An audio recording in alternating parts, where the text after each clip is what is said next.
ujeedadeen ururada iyo siyaasadda ka lahayn waxay ahayd in axsaabta iyo ururada siyaasaddu noqdaan waxaynu qabyaaladda iyo qoqobka iyo reernimada kaga baxno waxaynugu dhacay waxaynu ka yaacaynay xusbiyada reeraynu u tirinayna kuwan hore waxaynugu dhacday qaar qofof hogaaminayaan markaanu aragnay sida wax u socdaan markaanu aragnay in dawladdu qaar fangaraynayso markaanu aragnay dadka qaar in lala dagaalamayo markaanu aragnay ururada iyo waxyaabaha la sameeyay inay hebel ku xumeeyihiin oo isla qabyaaladii iyo wixii socdaan waxaanu aragnay inaan fikirkii waqtigan munaasib ahayn siyaasi maxamed dhimbiil oo ka mid ah siyaasiyiinta madaxa bannaan ee reer Somaliland oo halkan hoteelka Daalo ugu waramayay CBA TV ayaa ka hadlay xaaladda Somaliland iyo sidoo kale dagaalada ka socda gobolka Sool siyaasiga ayaa geesta kale taageeray hadalkii uu dhawaan jeediyay gudoomiyihii golaha wakiilada Somaliland Cabdirasaaq Khariif ahaa inuu la daran yahay dadkiisa reer Sool waa siyaasi oo ka hadlay arrimahaasi iyo arrimo kale Cabdirasaaq Khariif baad weydiisay daanu waxaan ku ogaa horta gudoomiyihii golaha wakiilada qofku dadkaygaan la dareenahay inuu yiraahdana wax dambi ah ma arko mar haddaan oran dee qarannimadii baan ka noqday iyo Somalilandnimadii wuxuun bay tahay maan silay anigu duruuf oo dadkiisa ku dajinayo xaaladooda ayaan u arkaa wuxuu ka hadlayna dadkaygaan la dareenahay baahid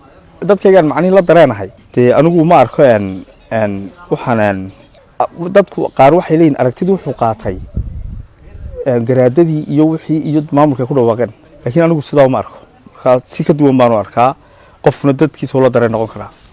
ururka horta ururka dadweynaha Somaliland waa qolada magac isku haysan jirnay berigii wuxuu ahaa nin reer Somaliland oo qaranka soo shaqeeyay horena SSC hogaamiye uga ahaa qofku hadduu arkay dadkiisii aanay ka mid ahayn systemkii ama dhibaato jirto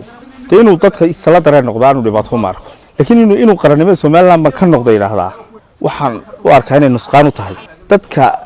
reer Bohoodle iyo reer Lascad waa reer Somaliland dalka iyaga leh iyuu uga noqonaya qarannimada Somaliland isagu Somaliland ha hogaamiyo isagu Bohoodle degan ha hogaamiyo marka qalad baan u arkaa inuu yiraahdo qarannimada baan ka noqday laakiin qofku dadkiisa inuu la dareen noqdo dadkiisu siyaasi waa sax bay ururka magac isku haysta balka wuxuu ku dambeeyay magac ururkii markii dee horta ujeedadeen ururada iyo siyaasadda ka lahayn waxay ahayd in axsaabta iyo ururada siyaasaddu noqdaan waxaynu qabyaaladda iyo qoqobka iyo reernimada kaga baxno waxaynugu dhacay waxaynu ka yaacaynay xusbiyada reeraynu u tirinayna kuwan hore waxaynugu dhacday qaar qofof hogaaminayaan oo isla tabtii wadadii horun haya oo ka sii aan dee sidii aynu ugu talagalnay aan ahayn marka waxa weeyaan markaad xusbi ama urur siyaasiya samaynayso waa inaad ideology fikir aaminsan tahay siyaasiya oo dadka wax ka bedelaya annagu waqtigaa waxaanu aaminsanayn in jiilkan hore siyaasadda ku jiro dhan aynu bedelo in dadka reer Somaliland ee min bari ilaa galbeed waqooyi ilaa koonfur dadka reer Somaliland generation cusub oo da'da ka yar 40 jirka ama 40ka la isugu keeno oo hogaamin cusub iyo wax wada yeelasho cusub iyo jiil cusub soo saara oo qarankan hogaamiyo oo 30 sanadood soo socda u sii samaysta madal wax laga hogaamiyo markaanu aragnay sida wax u socdaan markaanu aragnay in dawladdu qaar fangaraynayso markaanu aragnay dadka qaar in lala dagaalamayo markaanu aragnay ururada iyo waxyaabaha la sameeyay inay hebel ku xumeeyihiin oo isla qabyaaladii iyo wixii socdaan waxaanu aragnay inaan fikirkii waqtigan munaasib ahayn laakiin hoosta laga dhisa fikirkiyo dadka reer Somaliland bal dhibtan aanu dareenay ay mar wada dareemaan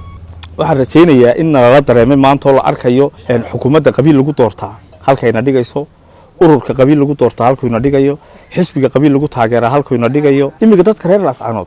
inaynu sii fogeynay noqonaysaa inaynu sii fogeynayna waxay ahayd inaynu soo dhaweynadii oo la sugo oo la ilaalin ninku muxuu tirsaday xataa waxa laga yaabaa in xaalad caadi ah ku jirin dam ninku markuu hadlayay waxyaabo badan baa jiri kara markiiba waxa ka mid noqonaysa waxyaabaha dadka lagu sii fogeynayo in la ilaalinaas calaamad saaray oo ururkii baan qabsanaya dadkaas waxaan u baahnay la soo dhaweeyo inta bashadoodu la dhageysto in wax kasto ay ka hadlayaan la dhageysto wax kasto ku sii fogaanayaan laga ilaaliyo marka anigu ninkaasna waa saaxiib nahay degdeg baan u arkaa halka iyo hawl degdeg baan u arkaa iyo qalad jira xukuumadda hadda joogta waxay ku fashilantay hogaaminta qaranka Jamhuuriyadda Somaliland waxa ay difaaci kari weyday dalka waxaan ka hadlay qaybta siyaasadda oo kaliya maantana waxa inoo muuqata in cadowgii Jamhuuriyadda Somaliland oo dhamiisa soo urursaday si ay dadkeena reer Lascanood uga dhigtaan gabood oo ay dabadooda soo galiyaan si Somaliland loo burburiyo maanta may ahayn maalintii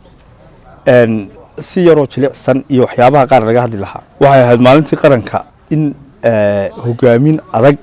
oo madaxweynaha imiga maanta jooga waxa la oran jiray oo hogaamiye go'aan leh go-aankii maanta loo baahan inuu qaranku badbaadiyo xukuumadda joogtaa si rasmiya ayay ugu fashilantay hogaaminta qaranka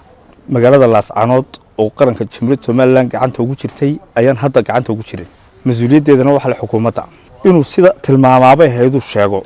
arrinka ay ka hadlayaan difaaca qaranka xaalad baa lagu jiraa lagu xaaladda dalka galiyay hadda xukuumadda joogtaa galis mas'uuliyadda qaranka hadda loo doortay cid baalade axsaabta iyagu waxay ahayd inay dadka matalaan oo ay dadka rabitaankooda ka hadlaan oo ay baahiyahooda ka hadlaan asaasiga oo noloshooda ka hadlaan oo ay amniga ka hadlaan oo ay wax wal oo taagan ka hadlaan waxaan leeyahay marba waxa inagu wada dhacay hoggaan xumo siyaasadeed oo xukuumadeed iyo tumcaarad waxaan leeyahay maanta laascanood uma baahna in dab la geliyo ee waxay u baahan tahay in nolol loo abuuro in nabadgelyo loo abuuro in horumar loo abuuro in jaamacada loo abuuro in nolosheedii lagu soo celiyo dadka xuduudaha ka soo tallaabaya ee haybta iyo qabiilka ku imanaya waxay burburinayaan nolosha iyo wanaagga iyo horumarkii dadka reer Sool iyo magaalada laascanood lahaayeen axmed maxamuud ibraahim boqorre CBI TV burco